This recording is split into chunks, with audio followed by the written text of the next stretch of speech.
کہ ان مسائل سے متعلق ایک کلپ ریکارڈ کروا دیا جائے اور لوگوں کو قربانی کے بیسک مسائل بتائے جائیں. لوگ بہت زیادہ جو سوالات پوچھتے ہیں تو اس پہ میں نے کچھ اشارے لکھ لیے اپنے سامنے تاکہ جو سوال بہت زیادہ پوچھے جاتے ہیں میں ان کے بارے میں ریکارڈ کروا دوں. تو میں انشاءاللہ یہ جو قربانی ہے اس کے بالکل شروع سے لے کے آخر تک ترتیب سے کوشش کرتا ہوں کہ مسائل بیان کروں اور جو مسائل بہت زیادہ پوچھے جاتے ہیں اللہ تعالیٰ سے دعا ہے کہ وہ سارے آ جائیں. تو پہلا سب سے بڑا مسئلہ یہ ہے کہ قربانی واجب کس پر ہے. قربانی واجب کس پر ہے؟ لم سم عوام کی سہولت کے لیے ایک نصاب بیان کرتا ہوں جو علماء بتاتے ہیں. 52.5 تولہ چاندی دیکھ لیے گا نیٹ پر.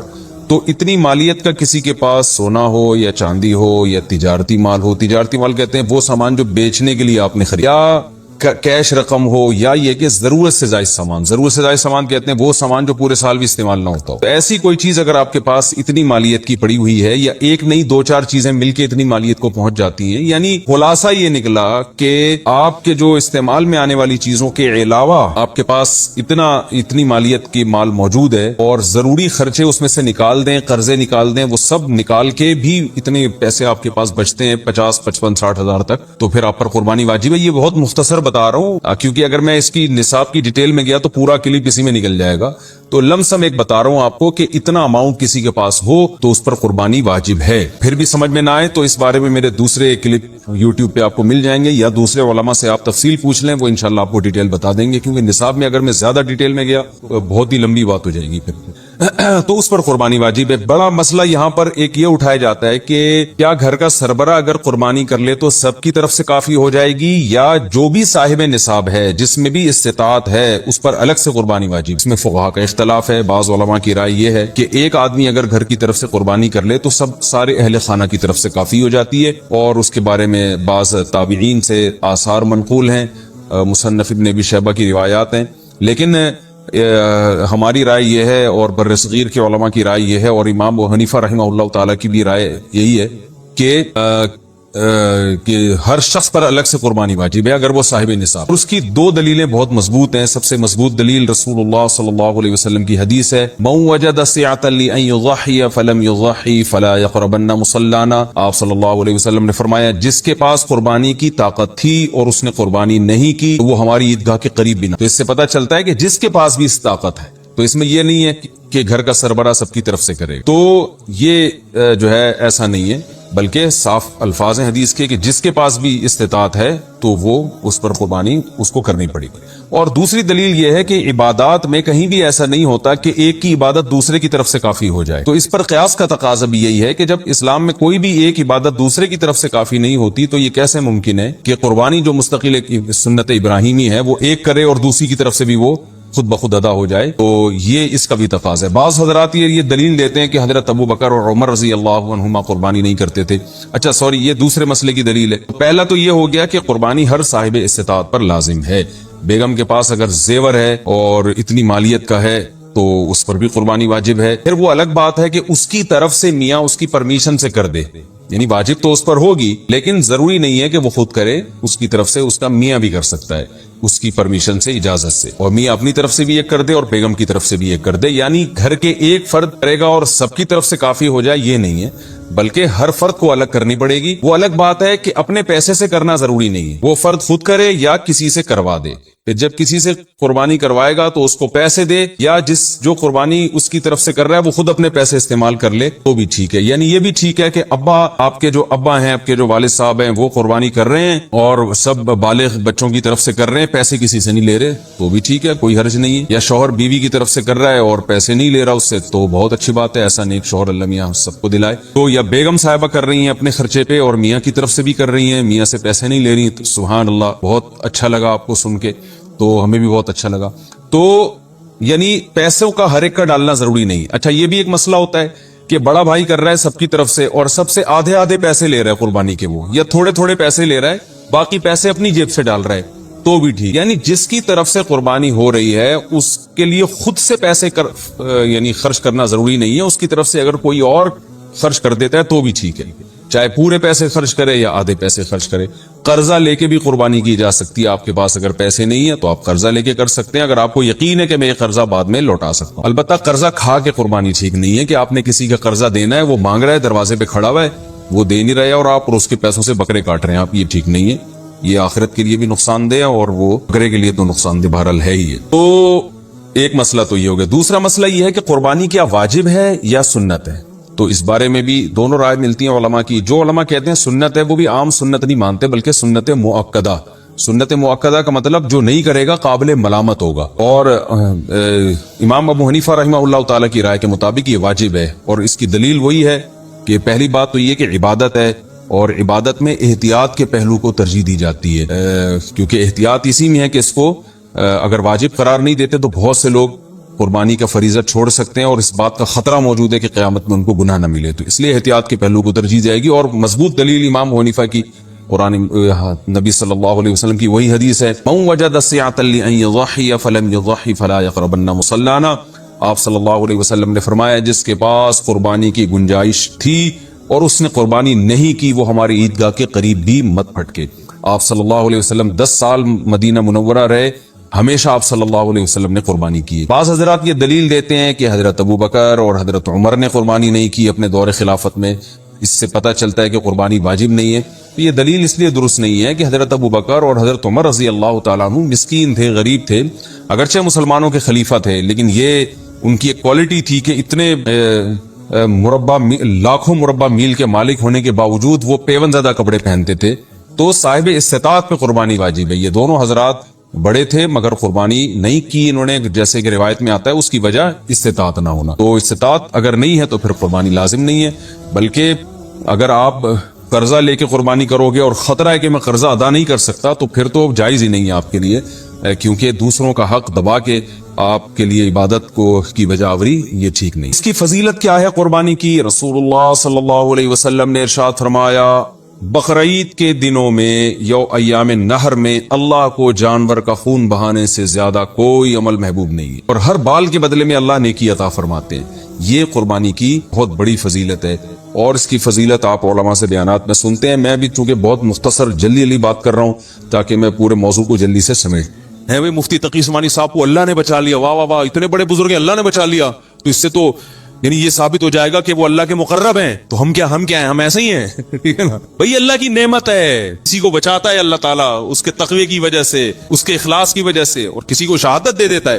تو ان کو کسی پہ غصہ نہیں آتا ہے تو صرف کس پہ؟ باقی میں جو مولویوں کا دفاع کرتا ہوں اس کا مطلب یہ ہرگز نہیں ہے کہ سب مولویوں کا میں دفاع کرتا ہوں. یہ ڈکشنری سے نکال دو، مجھے پتا ہے، میں تو شعر سناتا ہوں، ہے خرابی دین کی ان تین سے، شاہ ظالم پیر جاہل مولوی بے دین سے. دو چیزیں ہیں مولویوں میں، اگر وہ دو بیماریوں میں سے ایک بیماری بھی کسی مولوی میں ہوگی تو بیڑا غرق کرے گا. بس یہ بات کر کے میں بیان ختم کرتا ہوں. کسی بھی مولوی کے بیان سننے ہو یا اس سے فائدہ اٹھانا ہو تو دو چیزیں چیک کر لیا کرو کہ یہ گڑبڑے نہ ہو. نمبر ایک، خود عمل ہی نہیں ہوگا، بعض دفعہ دعوے ہوں گے عمل نہیں ہوگا، وہ بیڑا غرق کرتا ہے. اور بعض دفعہ علم نہیں ہوتا، عمل بہت ہوتا ہے. بہت سے مولوی بڑے مخلص ہیں، علم کم ہے ان کے پاس. کوئی حدیث کہیں سے مل گئی، جیسے میں بتاتا ہوں نا، امام احمد ابن حنبل کے پاس ایک شخص آیا، اس نے کہا کہ میرے باپ نے حکم دیا ہے کہ میں اپنی بیوی کو طلاق دے دوں. صحیح ہے نا؟ حدیث پڑھ لی تھی کہیں. امام احمد نے کہا کہ مت دو طلاق. اس نے کہا کہ نبی نے حکم دیا ہے حضرت عمر کے بیٹے کو کہ جب باپ حکم دے بیوی کو طلاق دینے کا تو کس کی اطاعت کرو؟ بولو بھائی، باپ کی. تو حدیث تو ہی ہے، پیغمبر کی تعلیمات تو یہ ہیں کہ باپ جب حکم دے رہا ہے بہو کو طلاق دینے کا تو بیٹے پر لازم ہے کہ وہ کیا کر دے. ابھی ادھورا علم ہے، یہ گڑبڑ کرتا ہے. یہ جو مولوی جو بیڑا غرق کر رہے ہیں نا دین کا، یہ وہ ہیں جن کو علم میں رسوخ، بولو بھائی، نہیں ہے. یا رسوخ تو ہے، سمجھنے کی صلاحیت، ہر چیز کی ہر صلاحیت اللہ نے ہر ایک میں تھوڑی رکھی ہے. تو امام احمد بن حنبل چونکہ مجتہد تھے نا، انہوں نے فوراً کہا کہ حل ابو کا مثل عمر، کیا تمہارا باپ بھی عمر جیسا ہے؟ آپ کی سمجھ میں نہیں آ رہا تو اس کی سمجھ میں کہاں سے آیا ہوگا؟ بھائی اس نے حدیث پیش کی کہ نبی نے حضرت عمر کو، عبداللہ بن عمر کو حکم دیا کہ باپ کی اطاعت کرو نا. باپ جب حکم دے بہو کو طلاق دینے کا تو باپ کی بات ماننا لازم ہے. تو اس نے کہا جو تو باپ کی اطاعت تو واجب ہے، تو میرا ابا بھی کہہ رہا ہے تو میں بھی بیوی کو چھوڑ رہا ہوں. تو یہ آدھا علم ہے. تو حضرت امام احمد بن حنبل نے کیا کہا؟ حل ابو کا مثلو عمر، کہ تمہارے ابا بھی حضرت عمر جیسے. حضرت عمر کے بارے میں تو اطمینان تھا کہ اگر وہ حکم دے رہے ہیں تو اس کی کوئی لاجک ہوگی. تمہارے ابا کا کیا پتا بھائی، بلا وجہ خامخواہ کی ٹینشن بھی ہوتی ہے نا. آج کے ساس سسر جو میری بیانات سن رہی ہیں ساسیں، ان کے علاوہ کی بات کر رہا ہوں. آج کے ساس سسر کا کوئی بھروسہ تھوڑی ہے کہ یار ویسے ہی خامخواہ میں بلا وجہ بہو سے چڑے ہوئے بیٹھے ہوئے ہوں اور بیٹے کو حکم دے رہے ہیں اس کو چھوڑ دو. بعض دفعہ بلا وجہ نہیں با وجہ بھی ہوتے ہیں، بعض دفعہ بلا وجہ بھی ہوتے ہیں. تو اس میں رائے لینی پڑتی ہے کہ یہ کسی وجہ سے کہہ رہے ہیں یا خامخواہ میں اپنا غصہ نکال رہے ہیں بلا وجہ کا. تو ادھورا علم کیا کرتا ہے انسان کو. میں نے ایک حدیث سناتا ہوں نا، نبی نے فرمایا، ایک حدیث میں آتا ہے کہ ایک صحابی درخت لگا رہے ہیں. آپ صلی اللہ علیہ وسلم نے فرمایا تمہاری عمر تو بہت لمبی ہے، درخت تمہاری عمر کا کیا بھروسہ، کل کا بھروسہ نہیں، اور درخت تو پتہ نہیں کتنے سالوں میں پھل دے گا. اب جس نے یہ حدیث سنی ہو وہ کیا کہے گا؟ گویا اسلام میں درخت لگانا اچھا کام نہیں ہے. نبی تو دنیا کی نفی سکھا رہے ہیں. کیا ہو گیا؟ بس یہ ختم کر رہا ہوں، آخری ہے، واقعی آخری ہے. دیکھو حدیث میں آتا ہے ایک صحابی درخت لگا رہے ہیں. آپ صلی اللہ علیہ وسلم نے ان کو کہا کہ کیا درخت 5-6 سال بعد جا کے پھل دے گا؟ میں حدیث کا مفہوم اپنے الفاظ میں بیان کر رہا ہوں. اور موت کا کوئی بھروسہ، کل مر جاؤ پرسوں مر جاؤ ہیں، موت کا ایک لمحے کا پتہ نہیں ہے، اور امیدیں اتنے سالوں کی. جس نے صرف یہ حدیث پڑھی ہو آدھا علم ہے، وہ کہے گا بھائی وہ کبھی بھی کوئی کھجور کا درخت لگا رہا ہوگا، یا حکومت جب مہم چلائے گی درخت لگانے کی تو کہے گا یار کیا پتا، زندگی کا کوئی بھروسہ ہے نہیں، اور ہم درخت لگا لگا کے پتہ نہیں پھل دیں گے بھی نہیں دیں ہیں بھائی. وہ اس حدیث سے یہ مطلب لے گا نا، جیسے رفع الیدین کی آتی ہیں حدیثیں، نہ کرنے والی کا پتہ وہ ضعیف ہے. وہ کیا ہے جو رفع الیدین نہ کرنے کی حدیث عبداللہ بن مسعود کی ہے نا، جس میں نہ کرنے کو سنت قرار دیا، وہ صحیح حدیث ہے. اس میں حضرت سفیان کو جو مدلس کہا گیا ہے نا، اس درجے کے مدلس نہیں ہے جس کی وجہ سے حدیث ضعیف ہو جائے. انہوں نے صرف درخت لگانے کی، تو بھائی درخت لگانے کی یہ حدیث اگر سامنے ہوگی تو آپ اس حدیث کا اصل مفہوم نہیں سمجھو گے. دوسری حدیث صحیح مسلم کی جس میں آپ نے درخت لگانے کی ترغیب دی، فرمایا جس نے درخت لگایا اور مر گیا تو مرنے کے بعد چرند پرند بھی جب تک درخت سے کھائیں گے اس کو قبر میں ثواب ملے گا. موت کا اس میں بھی ذکر اور اس میں بھی. پتا چلا درخت لگاؤ دنیا کی لالچ میں نہیں، انسانیت کی ترقی کے لیے. تو یہاں بتا دیا کہ جب دنیا میں کچھ خیر کا کام کرنا ہے تو اس میں تمہاری نیت درست ہونی چاہیے. کیوں کر رہے ہو؟ لالچ میں اگر کر رہے ہو بھائی، کیا مائیکل جیکسن نے کتنی لالچ کی تھی، میں 90 سال کا ہو جاؤں گا، میں 100 میں بھی اتنا بڑا ڈانسر، کل کا پتا نہیں ہے، ٹھیک ہے، اور تو اتنی لمبی لمبی امیدیں کر رہا ہے. تو ہمیں بتا دیا بھائی درخت لگا رہے ہو، کل کا کوئی بھروسہ نہیں ہے، ہو سکتا ہے پھل مل جائے، ہو سکتا ہے نہیں ملے. اس نیت سے نہ لگاؤ. پھر کس نیت سے؟ بھائی اس نیت سے مر گیا تو کوئی بات نہیں ہے، پبلک کھائے گی. بھائی پرندوں کو کھلانے کا ثواب ملے گا تو پبلک کو کھلانے کا ثواب نہیں ملے گا. اب تو پولیس کا کیس ہے بھائی، سیدھا سیدھا پولیس کا کیس ہے یہ.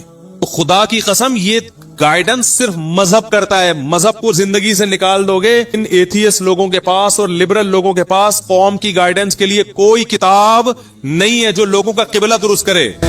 کیونکہ اگر آپ بولو گے کہ کوئی بات نہیں مر گئے تو قبر میں ثواب ملے گا، اور قبر میں تو کچھ نہیں ہوتا، کون سی سائنس کی کتاب میں لکھا ہے قبر میں ثواب بھی ملتا ہے عذاب بھی ملتا ہے؟ وہ مانے گا کہ کوئی بات نہیں لوگ خوش ہوں گے تو پبلک کھائے گی، دعائیں دے گی. جب مری گیا تو دعائیں لگیں گی کس کو؟ جا کے ہڈیوں کو لگیں گی دعائیں جا کے. آپ اس کو موٹیویٹ کیسے کرو گے خیر کے کام پر؟ کیسے موٹیویٹ کرو گے آپ اس کو کہ اچھا کام کرے؟ وہ کوئی موٹیویٹ کرنا ممکن نہیں ہے. یہ تو جو غیر مسلموں میں 5-10% لوگ جو خیر کا کام کر رہے ہوتے ہیں نا، وہ نظر آ رہے ہوتے ہیں. اگر ان کے پاس مذہب ہوتا.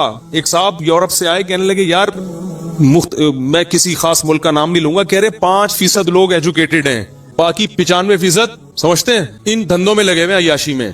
ان 5% کی ترقی ہے جو دنیا دیکھ رہی ہے. اگر ان کے پاس مذہب ہوتا تو 95% ترقی کرتے، 5% چھٹے لگا بھی رہے ہوتے، اور پھر ان پہ 80 کوڑے بھی لگ رہے ہوتے. ان پہ نہیں آ رہی بات. حد جاری ہوتی نا، نشہ تو اسلام میں حد جاری ہو جاتی ہے نا اس کے اوپر. اگر یہ مذہب کو فالو کرنے والے لوگ ہوتے تو 95% کیا ہوتے؟ پڑھے لکھے ہوتے. کیونکہ عیاشی تو ختم ہو جاتی نا، شراب کباب یہ سب چیزیں جو انسان کو روکتی ہیں. خیر یہ موضوع بڑا لمبا ہے، اس پہ بہت سارے اشکالات ہوں گے لوگوں کو، پھر میں اس کا جواب دوں گا.